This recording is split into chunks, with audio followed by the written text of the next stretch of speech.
विश्व गुरु का ज्ञान विश्व शांति अभियान चैनल में आप लोगों का स्वागत है।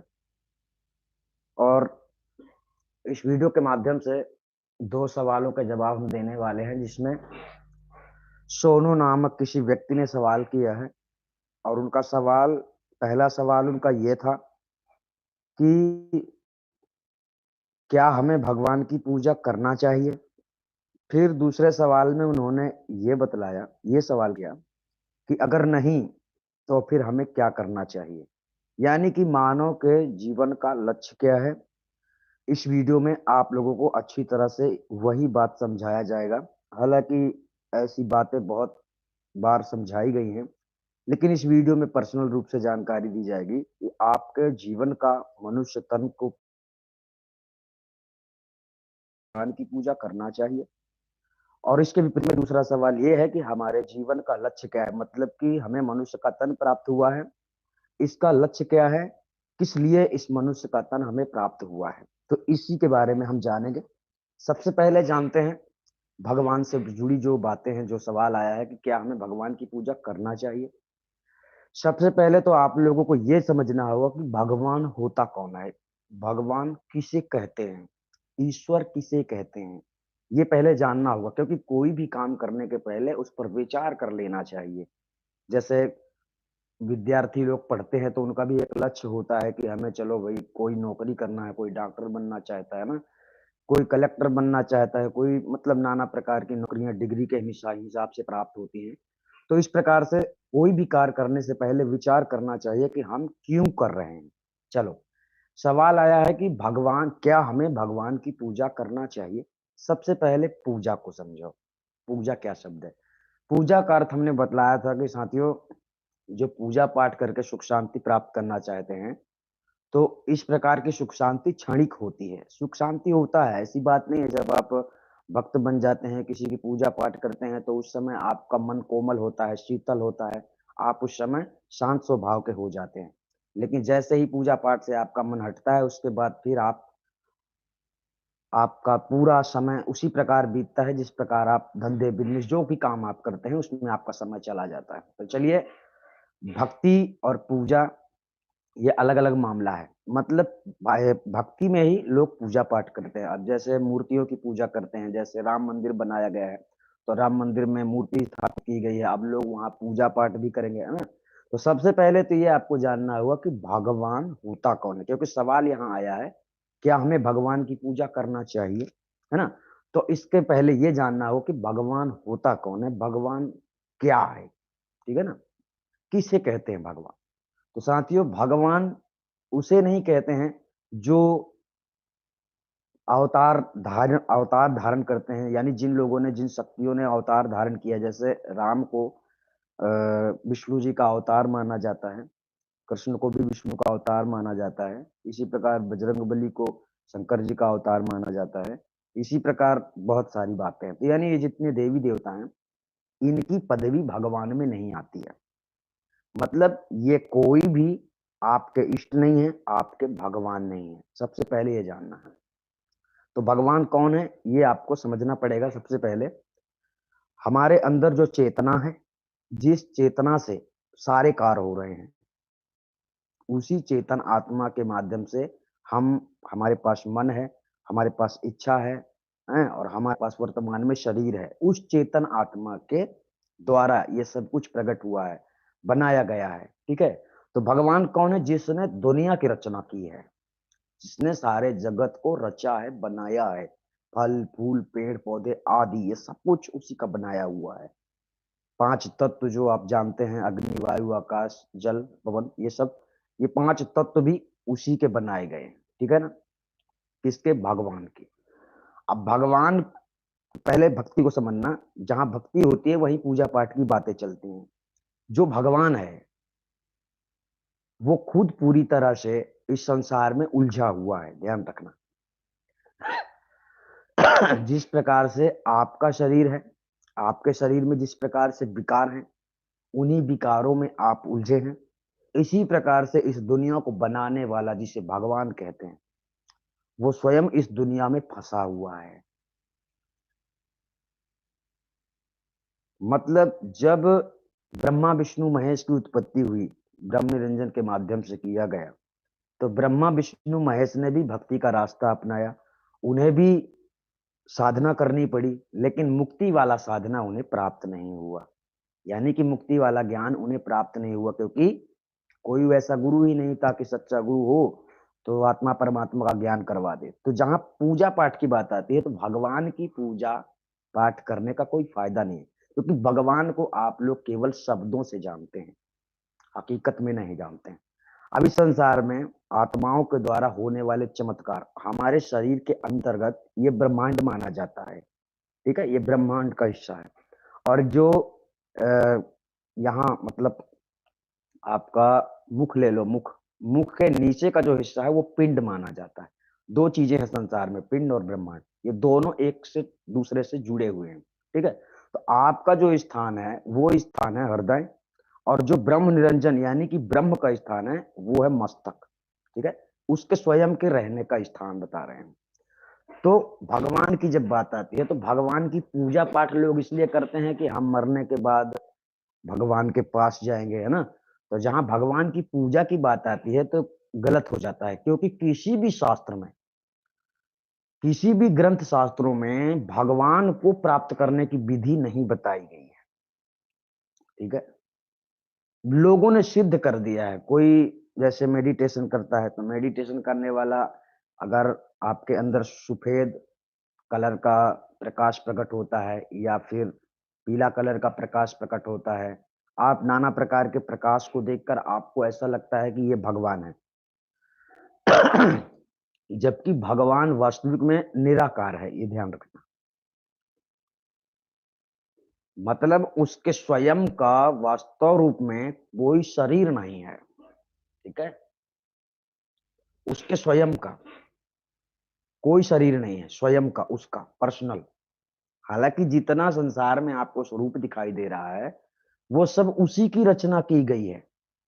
मनुष्य है और पशु पक्षी हैं, जीव जंतु हैं, जल में रहने वाले, थल में रहने वाले, आकाश में रहने वाले सब, यानी जितने देवी देवताओं की उत्पत्ति हुई है वो सब भगवान से ही हुई है। लेकिन उसका निज रूप की जब बात करते हैं, उसका भगवान का निज स्वरूप, तो उसका निज स्वरूप मन को कहा गया है। ठीक है, निज स्वरूप उसको मन को कहा गया। अब वास्तविक में भगवान कौन माना जाता है? जिसने दुनिया बनाई। तो जिसने दुनिया बनाई है वो ब्रह्म निरंजन है, और ब्रह्म निरंजन को जिसने बनाया है, भगवान की पदवी उसको जाती है। ब्रह्म निरंजन प्रकट हुआ, जगत प्रपंच की रचना की और फिर अदृश्य हो गया। यानी जिस स्वरूप में वो पहले था उसी स्वरूप में समा गया। ठीक इसी प्रकार से हमारे अंदर की अज्ञानता हमको कमजोर समझती है। अपने आप को जैसे आप कमजोर समझते हैं, ये आपकी अज्ञानता है। किसी भी भगवान की पूजा पाठ करने से कोई फायदा नहीं होता है, क्योंकि भगवान तो दो है नहीं। सबसे पहली तो बात ये समझ लेना, और जो भगवान है वो खुद इस संसार में फंसा हुआ है, ये भी जान लो। उसने ही बनाया और वही फंस गया। इस संसार में जितने लोग ग्रंथों की रचना करते हैं, ग्रंथों से शिक्षा लेते हैं, देते हैं, वो ग्रंथ में खुद अपना ज्ञान रखते हैं और उसी ज्ञान में वो चलते हैं। यानी कहने का तात्पर्य हो जाता है, अभी हमने एक वाणी दर्शाई थी परसों नरसों 2-4 दिन पहले, जो बीजक की वाणी आई थी, तो उसमें हमने समझाया था कि सारे ऋषि मुनि महात्मा जितने संसार में हुए, जिन लोगों ने ग्रंथों की रचना की, उन्होंने खुद उसकी रचना की और वो खुद उसमें फंस गए। ठीक है, तो भगवान की पूजा जहां करनी चाहिए सवाल आता है, तो इसका सीधा जवाब ये होता है कि भगवान की पूजा नहीं करनी चाहिए। हालांकि पूजा एक प्रेम का ही प्रतीक है, एक भक्ति की ही शाखा है, लेकिन भगवान की पूजा, भगवान की भक्ति का मतलब कुछ नहीं मिलता है, क्योंकि उसने अपनी भक्ति साधना का कोई उपाय बताया ही नहीं है। वो किसी से प्रसन्न होता ही नहीं। हाँ, प्रसन्न होंगे आप लोगों से रिद्धियां सिद्धियां, भूत पिशाच राक्षस, इन लोगों को आप प्रसन्न कर सकते हैं, साधना कर सकते हैं, इन्हें जागृत कर सकते हैं और इनसे अपना कार्य करवा सकते हैं।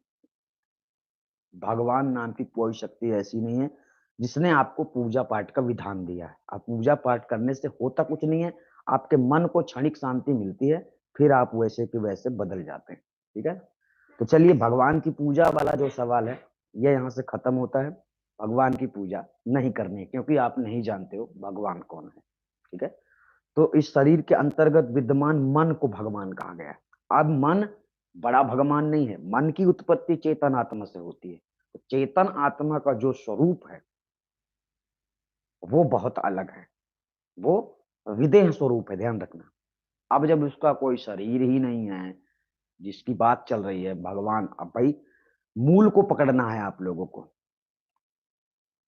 तो मूल होता है चेतन आत्मा। चेतन आत्मा से उत्पन्न होने वाले ब्रह्म और आदि ब्रह्म निरंजन शक्ति और जितनी चीजें संसार में आज आप लोगों को दिख रही हैं वो सब चेतन आत्मा के माध्यम से हुआ है। तो सबसे बड़ा भगवान कौन हुआ? चेतन आत्मा। अब चेतन आत्मा का भी भगवान है। फिर उसको अगर हम ऐसे गिनती करेंगे तो चेतन आत्मा की भी उत्पत्ति कहीं से हुई है। तो वो कहां से हुई है? महाचेतन सत्पुरुष परमात्मा से। ठीक है, उसका भी भगवान है। भगवान पद क्या है? जिससे सब कुछ हो रहा है, भगवान पद उसे दिया गया। ठीक है। इस संसार में संसार की बातें अलग हैं कि भाई कोई योद्धा था, किसी ने किसी की रक्षा की थी, किसी ने किसी का वध किया था, ये सब छोटी बातें हैं। आज भी अपराध होते हैं, आज भी दंड दंड दिया जाता है ना। तो पहले भी अपराध होते थे, पहले भी दंड दिया जाता था। ये सब कानून पहले से प्रावधान बना हुआ है और आज भी है। जैसा जैसा समय चलता बदलता जा रहा है वैसा वैसा लोगों के साथ बदलाव होते जा रहे हैं। ठीक है। कभी जमाने में आदमी खाने पीने की वस्तु को नहीं जानता था तो ऐसे जीव जंतुओं को ही मार के खा जाता था, कच्चा खा जाता था, है ना। तो अब धीरे धीरे से बुद्धि का विकास हुआ, ज्ञान का विकास हुआ और साइंटिस्ट लोगों के जरिए बहुत सारी चीजें आप लोगों को देखने को मिल रही। जैसे आज हम कहाँ बैठे हैं, आप कहाँ हैं, लेकिन आप हमको सुन सकते हैं, आप हमें देख सकते हैं और आप चाहें तो हमसे बात भी कर सकते हैं। वो समय में ऐसा नहीं था। ठीक है। तो जिस जिस प्रकार से वक्त बदला उसी उसी हिसाब से आप लोगों को समझना होगा कि ये जो भगवान नामक हिस्ट्री आपके दिमाग में चलती है, कौन भगवान है, कौन सबसे बड़ा भगवान है, तो इस संसार में कोई भी शक्ति जो है छोटी बड़ी नहीं होती है। सबसे पहले तो ये ध्यान रख लो। क्योंकि मनुष्य मनुष्य में दो चीजें आती है, स्त्री पुरुष, ठीक है, और एक किन्नर भी आता है, तो ये अलग चीज है। तो मनुष्य में आप लोगों को ये समझना है कि मनुष्य की योनि प्राप्त करने का सबसे महान मतलब सबसे बड़ी योनि मनुष्य को क्यों कहा गया है? क्योंकि प्रथम में जो आकार स्वरूप जन्म लिया है किसी ने, तो वो ब्रह्म निरंजन मनुष्य रूप धारण किया है सबसे पहले। उसके अंदर विचारधाराएं फैली, विकल्प संकल्प उठे और उसने दुनिया की रचना की।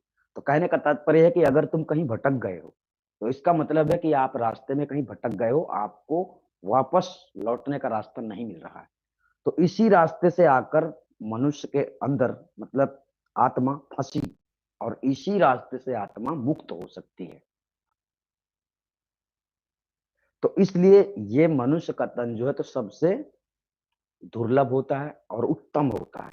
ये जल्दी नहीं मिलता है और उत्तम इसलिए होता है कि इसमें आप लोग इस शरीर में रहकर अपने आत्मा का कल्याण कर सकते हैं। मतलब कहने का इस संसार के चक्रव्यूह से आप छूट सकते हैं। क्योंकि इस संसार के चक्रव्यूह में जब आप आए हैं तो आपका प्रथम शरीर मनुष्य का था, ध्यान रखना, आपका। क्योंकि उस समय ब्रह्म निरंजन था और ब्रह्म निरंजन में आप सब समाये हुए थे। सब मतलब सर्वत्र तत्व जो है ब्रह्म निरंजन के अंदर से प्रकट हुआ है उसके द्वारा। और ब्रह्म निरंजन कैसे प्रकट हुआ है? चेतन आत्मा के माध्यम से। हर चीज का एक जरिया है। ठीक है। तो जहां बात आती है कि भगवान की पूजा करना है कि नहीं करना है, तो हमारा यहाँ पर उसका सवाल का जवाब है कि पूजा पाठ नहीं करनी है क्योंकि उसने पूजा पाठ का कोई भी विधान दिया ही नहीं। ये लोगों ने अपने अपने सिस्टम से केवल दुनिया को गुमराह करने के लिए और आप लोगों को भ्रमित रखने के लिए, लूटने के लिए नाना प्रकार के ग्रंथों की रचना की और नाना प्रकार की शिक्षा देना प्रारंभ किया, जिसका कोई सार नहीं मिला आज तक।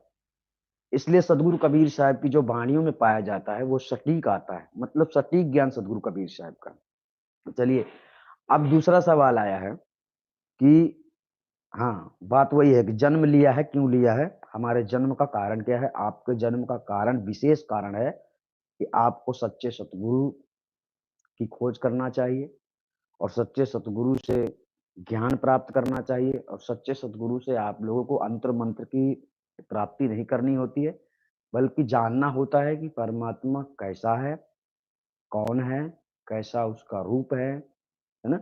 ये प्रैक्टिकल रूप से आपको जानना होता है गुरु के द्वारा, ठीक है? अब आप लोग क्या करते हैं संसार में भक्ति-वक्ति का मतलब समझते नहीं है। कुछ लोग बस मतलब भक्ति का मतलब समझना है आपको, भक्ति का दूसरा नाम मुक्ति है और मुक्ति नहीं मिली तो तुम्हारी भक्ति किसी काम की नहीं। रिद्धियों-सिद्धियों के चमत्कार को चमत्कारिता जैसे कि वर्तमान में देख लो, बागेश्वर धाम है और धीरेन्द्र शास्त्री है, वो किसी न किसी प्रकार से चमत्कार जो भी पेश करता है, उसको लेकर दुनिया पागल है पूरी तरह से। यानी मरने के बाद कोई राम, कोई हनुमान, कोई भी तुम्हारी सहायता कर नहीं सकता है। जिंदा में तो कर नहीं रहे तो मरने में क्या करेंगे, ठीक है? जिंदा में किसी की सहायता नहीं हो पा रही इन देवी-देवताओं से, तो मरने के बाद कौन सहायता कर सकता है? कैसे कर सकता है? क्या भरोसा है? हुँ? आपको समझना चाहिए कि जब आप जेल जाएँगे, तो जेल में आपकी खातिरदारी इस प्रकार से नहीं होगी जैसे अपने घर में होती है आपकी। तो ये जेल है। इस शरीर से छोड़कर दूसरे शरीर में जाना जेल है और जेल में ले जाकर तुम्हारी क्या खातिरदारी की जाएगी, ये आप नहीं जानते हैं। तो मतलब इस बात को आपको ध्यान में रखना है कि कर्म के अनुसार ही हमें सब कुछ मिलना है। पूजा-पाठ से तुम्हें कोई भी प्राप्ति नहीं हो सकती, किसी चीज़ की प्राप्ति नहीं हो सकती। ये आपका वहम रहता है, आपका डर रहता है। इस संसार का सिस्टम ही अलग है। अब आप मान लो किसी को भूत-प्रेत परेशान करते हैं, तो कुछ लोग फिर देवी-देवताओं की शरण में जाके भूत-प्रेत बाधा से अलग होने के लिए, छूटने के लिए लोग नाना प्रकार के तांत्रिकों के पास जाते हैं। अभी आपको समझना होगा इस संसार का सिस्टम बहुत अलग है। क्योंकि एक तरह का कानून आपको दुनिया में दिखाई दे ही रहा है, एक तरह का कानून उसका स्वयं का है। किसका? जिसने दुनिया बनाई है, जो दुनिया को चला रहा है। और उसके स्वयं के सिस्टम में सर्वत्र मानव समाज को अलग अधिकार दिया गया है, जीव-जंतु, पशु-पक्षियों को अलग अधिकार दिया गया है ना? और भूत-प्रेत, पिशाच आदि निशाचर जितने राक्षस होते हैं, देवी-देवता होते हैं, इन सबको अलग-अलग अधिकार दिया गया है। ऐसा नहीं है कि कोई किसी के मन में जो आए वो कर सकता है, ऐसा बिल्कुल भी नहीं है, इतना पावर किसी में नहीं है, ठीक है? इतना पावर इस संसार में किसी में नहीं है, किसी देवी-देवता शक्ति में नहीं है कि वो जो चाहे कर दे, ऐसा नहीं हो सकता। जैसे आपने सुना होगा, राम की चर्चा जब लोग करते हैं तो नहीं कहते जब पुल बना रहे थे, तो पुल बना रहे थे तो पहले तो पुल बनाने का उन्होंने सोचा नहीं। पहले तो उन्होंने सीधे जल से रास्ता माँगा कि भाई हमको रास्ता दो, है ना? नहीं दिया गया। जब नहीं दिया गया तो उनको गुस्सा आया, उन्होंने अग्निबाण निकाला। समुद्र को सोख लेने वाली जो उनके पास कमान थी, उसे चलाने का प्रयास किया। हालाँकि सुनने में आता है, ये हकीकत है या गलत है ये हम तो नहीं जानते हैं, लेकिन सुनने में आता है वही हम आपको दर्शा रहे हैं, कि बात ऐसी आती है कि जल को सोख लेने वाला अग्निबाण उनको चलाने का उनके अंदर विचार आता है, उठा भी लेते हैं वो बाण, हैं। 3 दिन तक बोलते हैं खड़े रह गए, है ना? लेकिन जल ने अपना मार्ग नहीं छोड़ा। फिर इसके बाद में अगस्त्य मुनि प्रकट होते हैं, ठीक है? कोई ऋषि प्रकट होता है, पता नहीं शायद अगस्त्य मुनि ही है।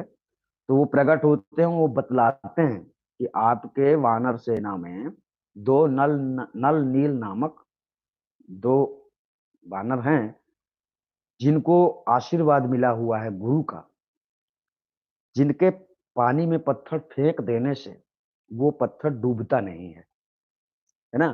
तो अभी आपको थोड़ा ये समझना है जो हम आपको समझाना चाहते हैं। आपके पास बहुत ताकत है, लेकिन आप उसका दुरुपयोग नहीं कर सकते। नहीं करना चाहिए, लेकिन लोग कर रहे हैं। वर्तमान में ऐसा हो रहा है, लोग जो नहीं सोचना चाहिए वो सोचते हैं, जो नहीं करना चाहिए वो करते हैं, तो ये होता है आपके दुर्गति का कारण। भैया आपने उल्टे-सीधे कर्म किए हैं संसार में, तो उल्टा-सीधा परिणाम भोगने के लिए जाओगे, है ना? तो अपने कर्तव्यों में आपको रहना है। देवी-देवता, भूत-प्रेत, पिशाच ऑटोमैटिकली किसी पर अटैक नहीं करते, ये पहले ध्यान रखना। उनका वो अपने अधिकार क्षेत्र में काम करते हैं। अब चलिए उनके अधिकार क्षेत्र में क्या आता है। उदाहरण के लिए हम तुमको बतलाते हैं, किसी तांत्रिक ने तंत्र मंत्र टोटका आदि वगैरह वगैरह उसने जागृत किए, ठीक है। कोई भी काम तंत्र मंत्र से नहीं होता है। तंत्र मंत्र का सम्मान करने वाली जो शक्ति होती है, काम वो करती है।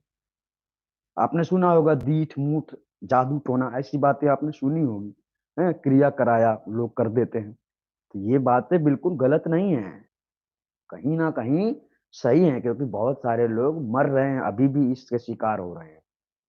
काफी लोगों के हम, क्योंकि हमको कंप्लेन आता है तो हम जानते हैं, जिसके पास, हालांकि आदि अनादि मुक्तिपन में जुड़े वाले लोगों के कंप्लेन बहुत कम है, उतना ज्यादा नहीं है, परंतु मिलता है ऐसा सुनने को।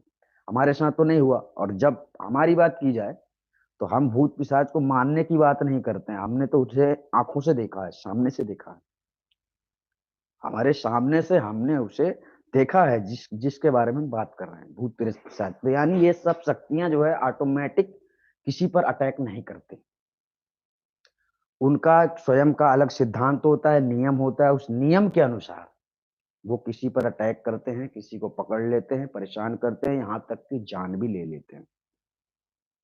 उसको भुच्छल कहा जाता है, यानी जो इस प्रकार की क्रियाओं से मरते हैं उन्हें कहा जाता है करचाल। यानी कोई अपनी मौत से मर जाता है ना, एक्सीडेंट से मर गया, ये अलग बात हो गई। कोई अचानक बीमार हुआ और मर गया, करचाल उसको कहा जाता है।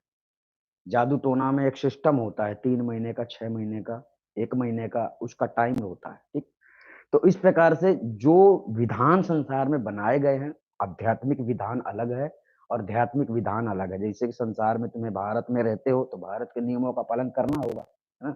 भारत के जो कानून प्रावधान बनाए जाते हैं तो उन प्रावधानों के अंदर आप लोगों को रहना होगा, अपना जीवन व्यतीत करना होगा, और उसके बाहर आप चले गए तो आपको यहाँ भी दंड मिलेगा, है ना। तो ये आपको समझने का प्रयास करना था, यानी आपको अपने अधिकार को जानना है। आपका अधिकार क्षेत्र में आपको मेहनत भी करना चाहिए, मजदूरी भी करना चाहिए, धन इकट्ठा करना चाहिए, अपने ज़रूरतों को पूरा करना चाहिए। इसके साथ-साथ आपको ये उद्देश्य भी पूरा करना चाहिए कि आपको सच्चा सतगुरु बनाना है, जो चमत्कार करने वाला नहीं होना चाहिए, तुमको परमात्मा से मिलाने वाला होना चाहिए। परमात्मा कैसा है, ये जानकारी देने वाला होना चाहिए। प्रैक्टिकल रूप से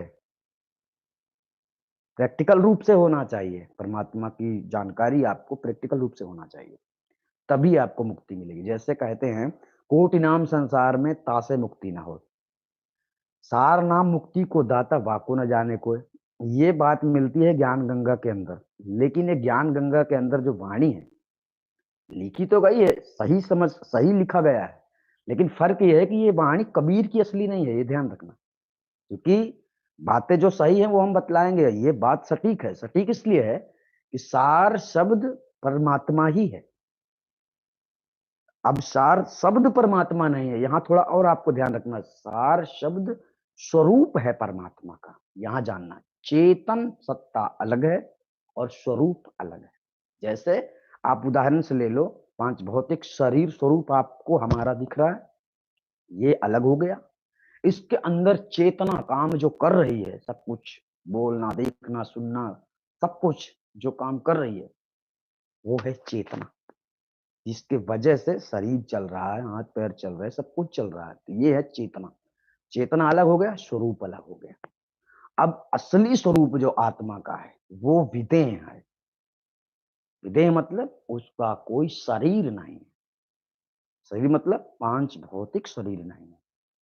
पांच भौतिक शरीर और जितना संसार में आप देख सकते हो, सुन सकते हो, ये सब कुछ परिवर्तनशील है, नश्वर संसार है, ठीक है। जहां प्रकाश है, उसी के बदलाव में, उसी के परिवर्तन में अंधकार है। अंधकार प्रकाश, अंधकार प्रकाश। और ज्ञान की जब हम बात करते हैं तो ज्ञान ना अंधकार है और ना ही प्रकाश है। ज्ञान को समझने में, समझने के लिए प्रकाश है, लेकिन ज्ञान प्रकाश नहीं है। ज्ञान से चेतना जागृत होती है। जैसे हमारे अंदर किसी भी देवी देवता आदि के लिए आस्था नहीं रहती, हमारे अंदर स्वयं से कोई आस्था हमारे अंदर नहीं रहती। और जिन लोगों के अंदर पहले से आस्था है, तो राम मंदिर वाले जाकर राम मंदिर में भीड़ लगाते हैं, शंकर जी को मानने वाले शंकर जी के मंदिर में जाकर भीड़ लगाते हैं, अल्लाह को मानने वाले मस्जिद में जाकर भीड़ लगाते हैं, हैं? इसी प्रकार से चर्चों में भीड़ लगाते हैं। ये संस्थाएँ जितनी संसार में बनी हैं, भगवान के नाम पर ही बनाई गई, जो मिथ्या है, कोई मतलब नहीं। हाँ, आप करते हो, आप कीजिए, हमें किसी के पूजा, भक्ति, पाठ से विरोध नहीं है। बट हमसे जो सवाल किया गया है, वो समझाने का प्रयास कर रहे हैं। आपके जीवन का वास्तविक लक्ष्य होता है सच्चे गुरु की शरण लेना, आत्मज्ञान प्राप्त करना। आप संसार में आए हो, जीवन यापन करना है, सुखी होकर बिताओ, दुखी होकर बिताओ, जीवन व्यतीत करना चाहिए। बहुत सारे लोग ऐसे हैं, जो लोग अपने जीवन से, अपने स्थिति से परेशान होकर आत्महत्या कर लेते हैं, जहर खा लेते हैं, फांसी लगा लेते हैं।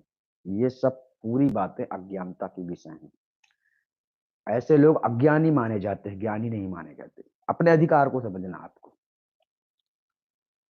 अधिकार के बाहर जाओगे तो उल्टा-सुल्टा ही होगा। और ये मत सोचना कि हम इस संसार से छूट गए तो इसके बाद हमको सुख ही सुख है।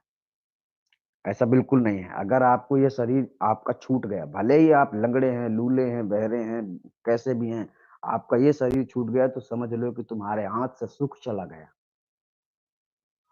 सुख नाम का सब कुछ आपके साथ ही खत्म हो जाएगा, अगर भक्ति किए बिना मर गए तो। मतलब अगर सच्चा गुरु प्राप्त किए बिना मर गए तो। जैसे आपने बहुत जगहों में देखा होगा, लोग अपने-अपने झंडे लेकर घूमते हैं, अपने-अपने गुरु का झंडा लेकर घूमते हैं। इससे कुछ फ़र्क नहीं पड़ने वाला है।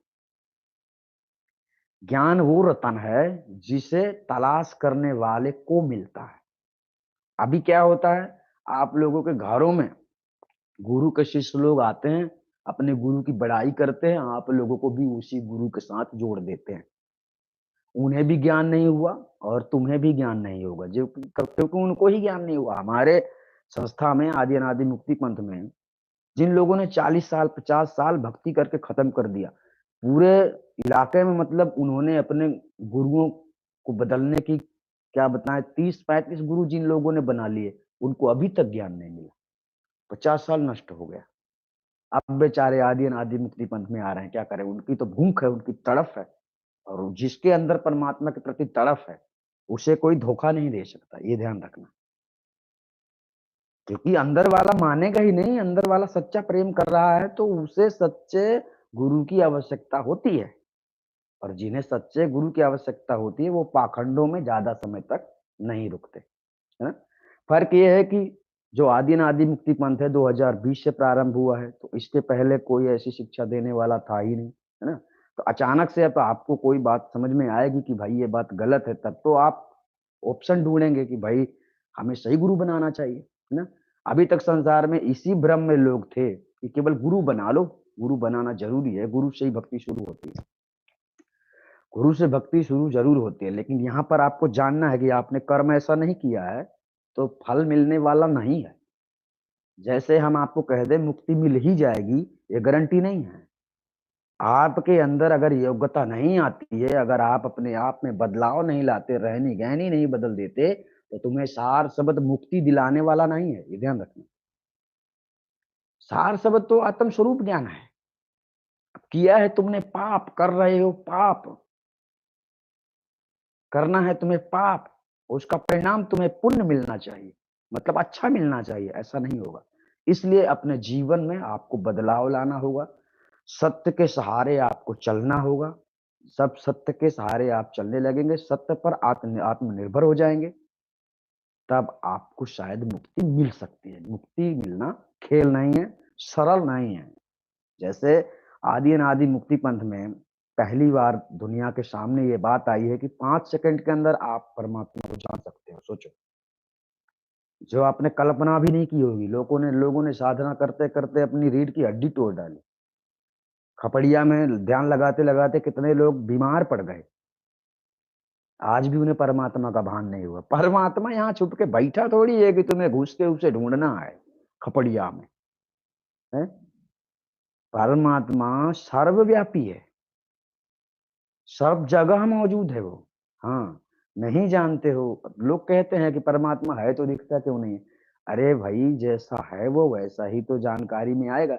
जैसे पानी हमारे अंदर शीतलता पहुँचाता है, ठीक है ना? पानी हम पीते हैं तो हमारी प्यास मिटती है, लेकिन भूख तो नहीं मिटती। भूख तो तभी मिटेगी जब खाना खाओगे। ठीक ऐसी ही क्रिया है, ऐसा ही भेद है जो केवल गुरु को मालूम होता है। और गुरु आपको जितनी समय चाहे मालूम करवा सकता है वो परमात्मा कौन है, कैसा है। चाहे आप दुनिया के किसी कोने में हो, ये जरूरी नहीं है कि आपको हमसे मिलना ही पड़े। ठीक है, ऐसा हुआ भी है। अगर आपको यकीन ना हो तो जैसे हंसा मेहता अमेरिका में रहने वाली है, उनको अमेरिका में यहाँ बैठकर ज्ञान दिया गया है। सोचो, तो ये विधि है, तरीका है, आपको मालूम नहीं है। अब जब तक मालूम नहीं होगा तो सारी जिंदगी चाहे खपड़िया में ध्यान लगाओ, चाहे अनहद की धुनें सुनते रहो, चाहे कुछ भी करते रहो, ड्रामा नाटक पूजा पाठ वगैरह वगैरह। जो लोग नहीं पूजा पाठ करवाते हैं, जैसे कबीर पंथ में भी वर्तमान में क्या चलता है, आरती चौका। बहुत सारे लोग ऐसा करते हैं, आरती चौका। ये आरती चौका पूजा ही पाठ हो गया। और हमने तो इनकार कर दिया कि पूजा जब भगवान नामक, जिसे हम भगवान कहते हैं, वो भी निराकार है। ध्यान रखना। तो परमात्मा तो बहुत उससे हट के चला गया, बहुत अलग है वो। और परमात्मा का सीधा संदेश संदेश आपको समझना चाहिए। ये धर्म धर्म यहाँ चलता है धरती में, वहां कोई धर्म नहीं। वहां किसी धर्म के लोग नहीं जाते। वहां जाने के बाद मैं सत्ता समाप्त हो जाती है। यानी जब आपकी चेतना उसमें स्थिर हो जाएगी परमात्मा में, तब मैं शब्द खत्म हो जाएगा। आप परमात्मा स्वरूप में माने जाएंगे, आप अलग नहीं माने जाएंगे। जैसे एक पानी का बूंद होता है ना, उसको हम समुद्र में डाल दें तो फिर उसको खोजा नहीं जा सकता, अलग से उसकी गिनती नहीं ली जा सकती, वो समुद्र में हो गया, समुद्र में समा गया। ठीक इसी प्रकार अविनाशी सत्ता को प्राप्त करने के लिए आत्मा ज्ञान जरूरी है। और आत्मज्ञान गुरु के द्वारा जब प्राप्त होता है तो आत्मा को जानने के बाद आप परमात्मा को जान सकते हैं। जैसे एक पानी के बूंद से आप समुद्र का आंकड़ा लगा सकते हैं। भाई, समुद्र में भी वही पानी है, बूंद में वही पानी है ना। बूंद जब समा जाता है समुद्र में तो वो पूरी तरह से समुद्र रूप ले लेता है। तो इसी प्रकार जब आत्मा परमात्मा में समा जाती है, जब आपको सत्य ज्ञान प्राप्त होता है, परमात्मा को आप समझ लेते हैं, तब आपकी स्थिति परमात्मा जैसे हो जाती है। परमात्मा जैसे स्थिति हो जाने का मतलब खुद में मगन रहना। क्या परमात्मा है? नहीं है। जब परमात्मा का पुत्र आत्मा है तो परमात्मा भी है। ठीक है, क्योंकि उसी ने बनाया है। इतने ऐसे तो जन्म लेने वाले कितने घमंडी मर गए वेद शास्त्र पढ़ते पढ़ते, अपने गुरुओं का झंडा लहराते लहराते कितने चले गए, किसी का कुछ नहीं हुआ। आज ना जाने किस जन्म में होंगे, किस रूप में होंगे, है ना। तो इस प्रकार से जीवन का जो लक्ष्य है हमारे, भाई, आपके अंदर से दो तीन चीजों को अगर हटा दिया जाए तो पूरा जीवन आप सुखी रह सकते हैं। अनर्गल विचार अगर आपके अंदर ना हो, लालच अगर आपके अंदर ना हो, ईर्ष्या अगर आपके अंदर ना हो, तो भी आपका जीवन शांति से गुजर सकता है। अनर्गल विचार क्या है मालूम है? दुनिया में क्या हो रहा है, कौन क्या कर रहा है, ये अनर्गल विचार हो गए। क्योंकि उनसे तुम्हें कोई लेना ही देना नहीं है। तो तुम्हारे अंदर उतनी मजाल नहीं है, उतनी ताकत नहीं है कि तुम दुनिया को अत्याचार करने से रोक लो। ये तुम्हारे बस की बात नहीं है। तो ये अनर्गल विचार होते हैं। कहीं कुछ कांड हो गया, कहीं कुछ कांड हो गया, उसी में आप चक्कर लगाते रहते हो कि अरे, मतलब विचार करते रहते हो। ये अनर्गल विचार हो गए। ईर्षा, ईर्षा में ये हो जाता है कि आप भी अच्छे कपड़े पहने, किसी ने आपसे भी अच्छे कपड़े पहन लिए, है ना। इसमें मान सम्मान भी आता है, ईर्षा करना है। आपके भाई बंधु होंगे, जो भी होंगे, तो सबके अलग अलग प्रकार के मित्र होते हैं। तो ईर्षा में भी मनुष्य जलता है। ईर्षा रूपी अग्नि में तो देवी देवता भी जल रहे हैं। सदगुरु कबीर साहब ने तो यहां तक बताया। ठीक है, ईर्षा में संसार में बहुत सारे लोग ज्ञान दे रहे हैं, कबीर पंथ में ज्ञान दे रहे हैं, तो हम किसी की ईर्षा नहीं करते हैं कि कोई ज्ञान क्यों दे रहा है। हाँ, इतना जरूर कह देते हैं कि भाई कबीर साहब ने ऐसी बातें नहीं दर्शाई हैं, ये बातें गलत हैं। हम इतना कह देते हैं, हमें ईर्षा किसी से नहीं है। क्योंकि हम ईर्षा कर ही नहीं सकते, हम जगत प्रेमी हैं।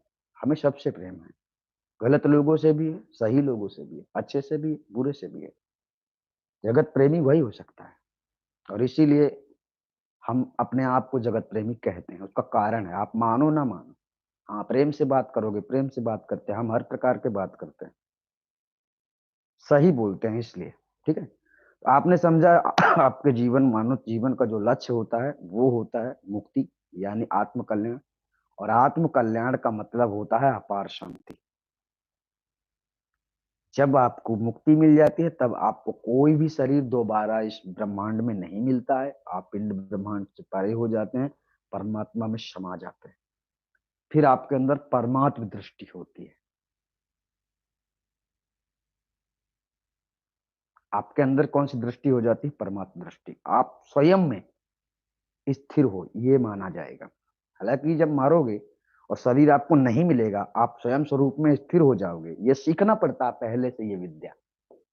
ये कोई खेल नहीं है किताबों के, ये मंत्र पढ़ लो तो कल्याण हो जाएगा। जैसे रामपाल के उसमें सबसे ज्यादा मंत्र दिए जाते हैं, पहले तो 7 मंत्र दिए जाते हैं, तो लोगों की आंखें नहीं खुलती है। इस संसार में कोई भी भगवान रूप आया नहीं, ध्यान रखना। अगर भगवान रूप कोई है तो वो सब है, क्योंकि उसका ही प्रथम स्वरूप सारा जगत है। सारे जगत के जीव जंतु हैं, सब कुछ उसका प्रथम मूल ब्रह्म निरंजन, उसे ओमकार सच्चिदानंद भी कहा जाता है, वो है। अब उसके ऊपर चेतन आत्मा अलग चीज है, जिसके द्वारा ही सब हो रहा है, ठीक है? तो आप समझ गए होंगे पूजा पाठ का कोई मतलब होता नहीं है।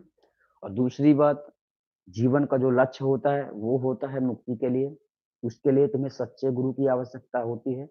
किसी भी प्रकार का झूठा गुरु आपको इस मकसद में कामयाबी नहीं दिला सकता है। और हाँ, गुरु की शरण लेना है आपको। आज भी अगर आपके अंदर कामना होती है कि मुझे गुरु बनाना है, तो आप इस दुनिया के किसी भी कोने में हैं, आदि अनादि मुक्ति पंथ में घर बैठे आपको जुड़ने का मौका मिलता है और घर बैठे आपको ज्ञान प्राप्त करने का भी मौका मिलता है। हाँ, आपको समय देना पड़ेगा, आपको अपने जीवन में सुधार लाना पड़ेगा, सत्यता में चलना पड़ेगा, सत्य मार्ग में चलना पड़ेगा। यही सबसे बड़ी साधना है, यही जीवन का विशेष लक्ष्य है। हाँ, अगर आपको डर लगता है, अगर आप डरपोक हो, तो इस मार्ग में चलने का हिम्मत मत करना, क्योंकि ये मार्ग इतना खतरनाक है कि भाई ये सबसे बड़ी साधना है जगत की। यूं समझ लो ना, एक रिद्धि सिद्धियों को काबू करना थोड़ा आसान है, लेकिन महाचेतन सत्पुरुष परमात्मा तक जाना बड़ा कठिन है, क्योंकि उसके पीछे तो माया लग जाती है। मतलब आप भक्ति मार्ग में जब चलेंगे ना, तो आपको रिश्तेदार भी टोक सकते हैं, आपके परिवार में जो लोग हैं, आप सदस्य, वो भी रोक सकते हैं कि क्या भक्ति करता है, क्या मतलब है इसका, क्यों ऐसा करते हो? क्योंकि इसमें रोकने वाले ज्यादा मिलते हैं, आगे बढ़ाने वाले बहुत कम मिलते हैं। वही तो माया है, माया की दुनिया में रह रहे हो तो जैसे लोग नहीं कहते, कोई किसी ने बोला था कि हिंदुस्तान में रहना है तो जय श्री राम कहना है, ऐसी कोई बातें हमने सुनी है। तो ये कैसे लोगों के विचार हैं? अनभिज्ञ लोगों के विचार हैं, जिन्हें सही और गलत का कोई मालूम नहीं है। जय श्री राम कहना है, भारत में रहना है तो जय श्री राम कहना है, ये भारत इनके बाप का है, ऐसा लगता है। मनुष्य की सोच अलग अलग होती है। भाई एक भी इस्लाम राम को क्यों नहीं कबूल करता? वो भी तो मनुष्य है। तो ये लोगों की सोच है, अपनी गंदी सोच से आपको अलग होना है, ठीक है? कोई ऐसा कहता है तो हमारे लिए कोई बुराई नहीं है। कहते हैं, कहने दो, वो कह के खुश रहते हैं, अच्छी बात है। हम नहीं कहते खुश रहते हैं, वो भी अच्छी बात है। भाई आप लोग डरते हो, देवी देवताओं को मानते हो, पूजा पाठ करते हो, उससे हमें कोई हानि और हमसे हमको कोई लाभ नहीं। लाभ आपको है अगर आप हमारी बात समझ लेते हैं तो, ठीक है? तो आपने समझा जीवन का मकसद, जीवन का जो लक्ष्य है वो है सच्चे गुरु की शरण लेना। हालांकि और सब कुछ आपको करना ही होगा, लेकिन ये सब बताने की जरूरत नहीं है, ठीक है ना? जो क्रियाएं हैं आपकी वो तो करनी ही होगी। परिवार होगा तो जिम्मेदारियां आपके ऊपर होगी, तो मेहनत भी करना होगा, पैसे भी कमाना होगा, शादीशुदा भी करना होगा, बहुत सारे काम है। लेकिन जैसे मान लीजिए जो एक्टर डायरेक्टर लोग हैं, बहुत पैसा कमाते हैं बहुत कमा लिया उन लोगों ने, आज भी कमाते हैं। तो सोचो उन्हें किस चीज की कमी है, लेकिन उनके पास इतना धन दौलत सब कुछ होते हुए भी आत्म कल्याण वाली बात उनके भेजे में अभी नहीं घुस रही है। मतलब जब सब कुछ हो गया, सारा काम हो गया, खूब पैसा कमा लिया, बहुत ऐश कर रहे हैं, तो अगर सच्चा गुरु के सामने झुक जाने में आत्म कल्याण हो सकता है तो करना चाहिए ना। लेकिन नहीं बैठती बात। तो ये धन का प्रभाव है, मान सम्मान का प्रभाव है। इस संसार में ज्यादातर कुछ गलत काम होते हैं तो वो मान सम्मान के कारण होते हैं, और उसके बाद दूसरे नंबर पे आता है जो धन दौलत की कमी है, इसके कारण होता है। मतलब जिसकी बुद्धि काम नहीं कर रही है सही तरह से, जैसे हर व्यक्ति को सोचना चाहिए कि मेरे जीवन का लक्ष्य क्या है, मैं क्यों पैदा हुआ हूँ, क्या करने के लिए पैदा हुआ हूँ। आप दुखी रहते हो, कैसे रहते हो, क्यों रहते हो, इसका कारण नहीं जानते हो। आपके अंदर अनर्गल विचार आपके दुखों के कारण है। लोभ लालच करना आपके दुखों का कारण है। ऐश्वर्य रूपी सत्ता में रहना मतलब आप नई नई बातें सोचते हैं, मेरे अंदर भी, मेरे पास भी हेलीकॉप्टर होना चाहिए। अब तुम हेलीकॉप्टर लेना तो चाहते हो, कुछ है नहीं तुम्हारे पास, तो ये क्या हो गया? लालच। ऐश्वर्य, ऐश्वर्य भी यही है कि भाई कोई आदमी दीवार बना के घर में भी रहता है, कोई आदमी झोपड़ी में भी अपना गुजारा कर रहा है, कोई आदमी जंगल में रह रहा है, तो गुजारा तो कर ही रहा है। तो अगर ऐश्वर्य आपके ऊपर से हट जाएगा तो आधा सुख आपको तत्काल मिल जाएगा, आधा सुख। ऐश्वर्य, जब आप ये नहीं सोचेंगे कि मुझे अच्छा मिलना चाहिए खाने के लिए, मेरी सब लोग सम्मान करें, मेरी मान मर्यादा सम्मान प्रतिष्ठा हो, जब आप इन विचारों से अलग हो जाएंगे, आधा सुख तो आपको तत्काल मिल जाएगा। हम भी इसी ढंग से रहते हैं, हमारे अंदर भी कोई ऐश्वर्य है नहीं। जरूरत के हिसाब से हम जो कर सकते हैं वो हम कर रहे हैं, लेकिन हमारे इसीलिए आपको कभी हम न ज्यादा वेशभूषा भी दिखाई देते हैं, न ज्यादा मतलब स्पेशलिस्ट कुछ ऐसी बातें सामने हम लेकर नहीं आते अपने अंदर। ठीक है, तो आपको ये दो बातें समझाई गई हैं इस वीडियो में। पहली तो भगवान की पूजा नहीं करनी है, करने का कोई मतलब नहीं, क्योंकि भगवान नामक कोई ऐसा व्यक्ति संसार में है नहीं जिसे हम भगवान कहते हैं। भगवान अगर स्पष्ट रूप से कहा जाए तो हमारे शरीर में मन ही भगवान है, क्योंकि मन शरीर को चलाता है। अब मन के ऊपर जो भगवान है वो है चेतन आत्मा। अब चेतन आत्मा तक मन की पहुंच नहीं है, उस चेतन आत्मा तक पहुंच है सच्चे गुरु की, क्योंकि सच्चा गुरु उस चेतन आत्मा को जानता है। इसलिए मन से, मन में जितनी बातें आपके आती हैं वो सब कुछ व्यर्थ हो सकती हैं, लेकिन जो गुरु का ज्ञान है सच्चा वाला, आत्मज्ञान वाला, वो स्पेशल है और सही है। उसके लिए आपको सच्चे गुरु की जरूरत पड़ती है, और सच्चा गुरु जब आपको मिल जाता है तो आपका जीवन धन्य हो जाता है, कृतार्थ हो जाता है। ठीक है, तो हम आशा करते हैं आप लोग समझ गए होंगे। हम आपसे फिर मिलेंगे, तब तक के लिए धन्यवाद। आप सभी अपना ख्याल रखें। नमस्कार।